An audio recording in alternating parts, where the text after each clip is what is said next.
பணக்காரங்க தான் அவர் தள்ளுபடி பண்ணுறாரு விட ஏழைங்களுக்கு எந்த விதமான ஹெல்ப்பும் பண்ணலை. அதை செய்கிறேன் இதை செய்கிறேன் அதை பண்ணுறேன்னு சொல்கிறாரு விட பணக்காரங்களுக்கு தான் ரொம்ப சலுகை பண்ணாலும் ஏழைங்களுக்கு ஒன்று பண்ணல. அதானி மாதிரி ஏகப்பட்ட சலுகைகளை கொடுத்து அவன்கிட்ட பணத்தை வாங்கிக்கிட்டு மக்கள்கிட்ட இருந்து இந்த மாதிரி பறிக்கிறது தவறு. இதில் பாதிப்படுறதால யார் விவசாயி யாருக்கு கஷ்டப்படுறாங்க. அதெல்லாம் கோடி எல்லாம் சம்பாதிச்சு சந்தோஷமாக ஜாலியாக நம்ம தான் 150 கஷ்டப்பட்டு லோன் பண்ணணும். என் பணம் நான் வச்சிருக்கேன், என் பணத்தை நீ என்னென்ன செய்ய போறான்னு நான் கேள்வி கேட்கல. அப்படி இருக்கக்கூடிய ஒரு சூழல்ல நான் பணம் எடுத்தா என் பணத்துக்கு வட்டி பிடிக்கிறதுன்னு சொல்லக்கூடியது எந்த அளவு நியாயம்னு எனக்கு தெரியல.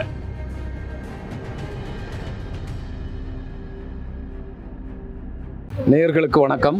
கழிந்த 5 வருடமாக 7 லட்சம் கோடி ரூபாயை மத்திய அரசாங்கம் தள்ளுபடி செய்திருக்கிறது. அதுவும் பெருமுதலாளிகளுக்கு தள்ளுபடி செய்திருக்கிறது. ஆனால் கடந்த 5 வருடமாக 8500 கோடி ரூபாயை வங்கிகளில் சாதாரண நபர்களிடமிருந்து கட்டணம் என்கிற பேரில் வசூலித்திருக்கிறது. இதை பற்றி மக்கள் என்ன நினைக்கிறார்கள்? வாருங்கள் மக்களிடத்திலே கேட்போம்.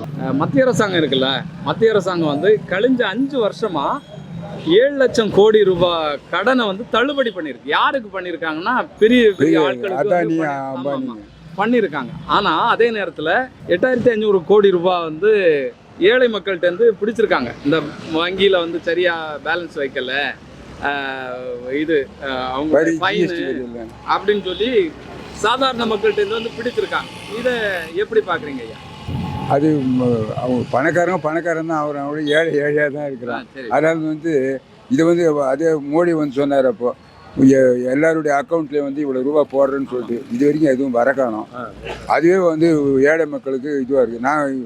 நானே கூட போட்டு பேங்க்கில் இருந்தேன், எனக்கு ஒன்றும் இது வரைக்கும் வர காணோம். அதனால் இப்போ பணக்காரங்க தான் அவர் தள்ளுபடி பண்ணுறாரு விட ஏழைங்களுக்கு எந்த விதமான ஹெல்ப்பும் பண்ணலை. சிலது பண்ணுறாங்க, பெரிய அளவில் இருக்கிறவங்க அது சின்னவங்களுக்கு போய் ஏழைங்களுக்கு போய் சேரலை. அதை செய்கிறேன் இதை செய்கிறேன் அதை பண்ணுறேன்னு சொல்கிறாரு விட சேருதோ சேரலையோ. பட் சென்ட்ரல் கவர்மெண்ட் பணக்காரங்களுக்கு தான் ரொம்ப சலுகை பண்ணாலும் ஏழைங்களுக்கு ஒன்று பண்ணல. இன்னும் அது கொஞ்ச நாள் ஆகும். சரி. ஆனால் ஜிஎஸ்டி இந்த மாதிரியான வரி விதிப்புகள் இல்லைன்னா இந்த பிடித்தம் மக்கள்கிட்ட இருந்து பிடிக்கிறது இது நல்ல விஷயம்னு பார்க்குறீங்களா? எப்படி பார்க்குறீங்க? சிலது வரி முன்ன கடைக்காரங்களை ஏமாற்றிருந்தாங்க. இப்போ கவர்மெண்ட்டாக பார்த்து ஒரே இதுவாக பிடிச்சி ஏதோ நல்லது பண்ணுறேன்னு சொல்கிறாங்க. அவங்க அது போக தான் தெரியும். 8500 கோடி ரூபா நம்மளை மாதிரி நடுத்தர ஆட்கள்கிட்ட இருந்து சாதாரண ஆட்கள்கிட்ட இருந்து இந்த பேங்க்லேருந்து போதுமான பேலன்ஸ் இல்லை, 3 தடவைக்கு மேலே பணம் எடுக்கிறது, இந்த விஷயத்தில் பிடிச்சு எடுத்திருக்காங்க 8500 கோடி ரூபா. இதை நீங்கள் எப்படி பார்க்குறீங்க? இப்போது இந்த ரூல்ஸ் எல்லாமே நார்மல் பொதுமக்களுக்கு மட்டும்தான், பண முதலாளிகளுக்கு கண்டிப்பாக கிடையாதுன்னு நினைக்கிறேன். நான் எத்தனை டைம் இதில் மெட்ரோ சார்ஜு ஒரு பேங்க்கில் போயிட்டு ஒரு அமௌண்ட்டு போடுறனாவே அதுக்கு சார்ஜ் எக்ஸஸ் தான் ஆகுது, கட்டிட்டு தான் இருக்கும். வேறு வழி இல்லை, இதை கடந்து தான் போகிற மாதிரி இருக்குது. இது கண்டிப்பாக ஒரு மாற்றம் வேணும். இது எதிர்க்கு ரொம்ப வன்மையாக கண்டிக்கத்தக்க உள்ளது தான். இதில் என்ன கொரோனா பீரியட்லேயே சில பேரில் லோன் வாங்கினவங்களுக்கு பூரா அரசு ஊழியரும் சரி எவ்வளோ சொல்லி வீடுக்கு இன்னமும் அதை தள்ளுபடி பண்ணாமல் தான் இருக்காங்க. அவங்க வீட்டுக்கு லோனை தான் கேட்டுக்கிட்டே இருக்காங்க. அதானி மட்டும் கடன் வாங்கியிருக்காருன்னா அவனுக்கு சில நிறுவனங்களில் மறுபடியும் கான்ட்ராக்ட் கொடுத்துட்டு, ஏன் இதே டிஎம்கே கான்ட்ராக்ட் கொடுத்துருக்கேன், டிஎம்கே கான்ட்ராக்ட் கொடுத்துருக்கேன், அது அவருக்கு பேச முடியாமல் இருக்கிறதுக்கு என்ன காரணம்? டிஎம்கே மற்ற கேரளாலையும் கான்ட்ராக்ட் கொடுத்துருக்கான். ஒவ்வொரு நிறுவனத்துலையும் அவன் அவ்வளவு செல்வாக்கு மிக்க தலைவராக தான் இருக்கான். அது வன்மையாக கண்டிக்கத்தக்கது. ஆனால் மக்கள் இது பிஜேபி சொல்கிறது மக்களுக்காகவே இருக்கிற மாதிரி தெரியல. மக்கள் இவன் நினைக்கிறது தனிப்பட்ட முறையில் ஒரு செல்வாக்காக நம்ம நாடு இருக்குங்கிறதுக்காக அதானி மாதிரி ஏகப்பட்ட சலுகைகளை கொடுத்து அவன்கிட்ட இருந்து பணத்தை வாங்கிக்கிட்டு மக்கள்கிட்ட இருந்து இந்த மாதிரி பறிக்கிறது தவறு. இது வன்மையாக கண்டிக்கிறது. ரெண்டாவது, அந்த பணத்தை பேங்கில் போடுறது, அது வச்சு இருப்பு வைக்கலைன்னா காசை கழிக்கிறது, இது பூரா அவனோட கிரிமினல் வேலைக்கு நாட்டுக்கு நல்லா இருக்குங்கிறதுக்காக அவனோட செல்வாக்கு அது கரெக்டாக இருக்கும். ஆனால் பெரிய பெரிய பணக்காரனுக்கு எல்லா சலுகையும் கொடுத்துட்டு அவனுக்கு சலுகை அவன் சம்பாதிக்க விட்டு ப்ரைவேட்டே ஆக்கிட்டு இருந்தா இது ஏகப்பட்ட தொழிலாளிக்கும் ரொம்ப விரோத போக்கு தான். சரி, இப்போ அவங்ககிட்ட ஒன்றும் கேட்க முடியாது, பண்ண முடியாது. நம்ம தான் ஏழை தான் இழிச்சவன். நம்ம கிட்ட அடியாளை வச்சு அடிக்கிறது, யூஸாக கடை கட்டல அவன் அடிக்கிறது, யூஸாக தூக்க மாட்டேங்குது, மற்றெல்லாம் கேட்க முடியாது. சொல்ல புரியுது அவனுக்கு தான் அவனுக்கு மூளை ஆகுது தான். நம்ம ஒன்றும் பண்ண முடியாது. இதில் பாதிப்படுறதால யார் விவசாயி யாருக்கு தான் கஷ்டப்படுறாங்க. அதெல்லாம் கோடி எல்லாம் சம்பாதிச்சு சந்தோஷமாக ஜாலியாக இருக்கிறாங்க. நம்ம தான் 150 கஷ்டப்பட்டு லோல் பண்ணுறோம். சரி இல்ல இது மத்திய அரசாங்கம் இப்படி பண்றது சரியா தப்பு, ரொம்ப ரொம்ப தப்பு. இது நியாயங்குதுல்ல. அதெல்லாம் வந்து இங்கே யாரும் ஓட்டே போது கிடையாது, மதிய கிடையாது. யாராக இருந்தாலும் ஒரு நியாயங்குது. அது இல்லைன்னா என்ன ஒன்றும் பண்ண முடியாது. யாராவது மதிய மாட்டாங்க, வெறுப்பாடுல. நான் ஒன்று சொல்கிறேன், இன்னொன்று சொல்கிறாங்க. நான் யாரை சொல்லணும்ல, அவன் யாரும் கேட்க முடியாது. பணக்கார என்ன அடி முடியும் போய் நம்ம தான் இழிச்ச 50 எவ்வளோக்கா 1,50,000 ஆளை கூட்டணும், அடியாளை கூட்டணும். அவன் எவ்வளோ கோடி ஆச்சு, அவன் இங்கே செட்டில் ஆகிட்டான். சொல்லிட்டு சூப்பராக இருக்கிறான்.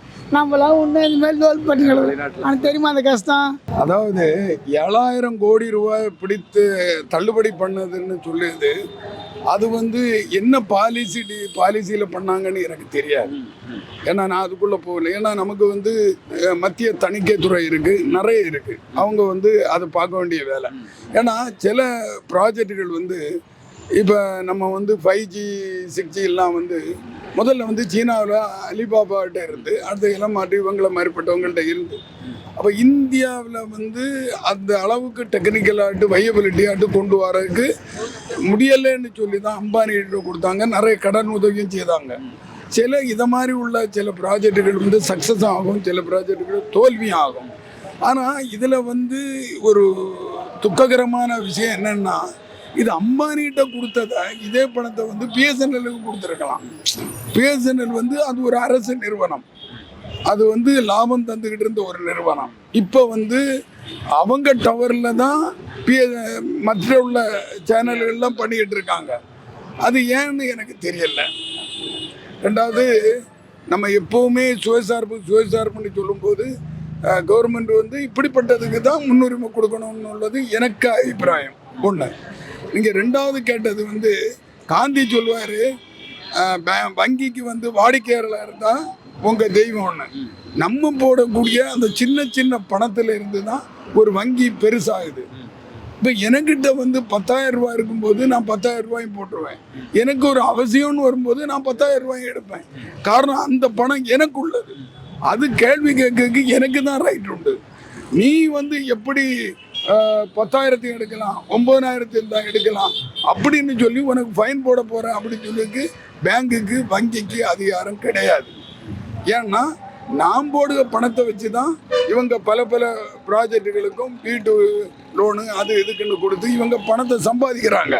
அந்த இடத்துல நான் கேள்வி கேட்கல. என் பணம் வந்து நான் வச்சுருக்கேன், என் பணத்தை நீ என்னென்ன செய்ய போகிறான்னு நான் கேள்வி கேட்கல. அப்படி இருக்கக்கூடிய ஒரு சூழலில் நான் பணம் எடுத்தால் என் பணத்துக்கு வந்து வட்டி பிடிக்கிறதுன்னு சொல்லக்கூடியது எந்த அளவு தார்மீக நியாயம்னு எனக்கு தெரியல. இதை வந்து அரசாங்கம் கொஞ்சம் இது பண்ணணும். என்னென்னா ஒரு ரீகன்சிடரேஷன் பண்ணணும். ரெண்டாவது, இப்போ வந்து அரசாங்கம் வேற ஒரு பாலிசி கொண்டு வந்திருக்கான். ஜீரோ பேலன்ஸு அக்கௌண்ட்டுன்னு கொண்டு வந்திருக்கான். அந்த அக்கௌண்ட்டில் வந்து பேலன்ஸே இல்லைன்னாலும் ஃபைன் கிடையாது. அப்போ எனக்கு அக்கௌண்ட்டில் வந்து பேலன்ஸ் இல்லைன்னா ஃபைன். அப்போ ஒரே நேரத்தில் 2 குதிரையில் சவாரி செய்கிற மாதிரி இருக்குது. அந்த எப்படி பொருளாதாரத்தை அவங்க எப்படி பார்க்குறாங்கன்னு உள்ள வியூ வந்து அது கொஞ்சம் கசப்பாக தான் இருக்குது. அதனால் என் பணத்தை நான் எடுக்க உரிமை இல்லைன்னா என் பணத்தை நான் எடுக்கும்போது நான் ஃபைன் போடுவேன்னு சொன்னால் அது வந்து பகல் கொள்ளைன்னு கூட சொல்லலாம். கேட்டதுன்னா நாங்கள் நினைக்கிறோம், ஏழை ஜனதா இது மாதிரி பிடிச்சி கொடுத்தாக்கா என்ன நினைக்குதோ. அங்கே பணக்காரங்க நாங்கள் அந்த வேலைக்கு போனவங்க தான் எங்கள் வீட்டில் சாப்பாடு எல்லாத்துக்குமே. ஆனால் நம்மகிட்ட இருந்து தானே எல்லாத்தையும் பிடிக்கிறாங்க. அது சரியில்லைல்ல. சரியில்லை சார்.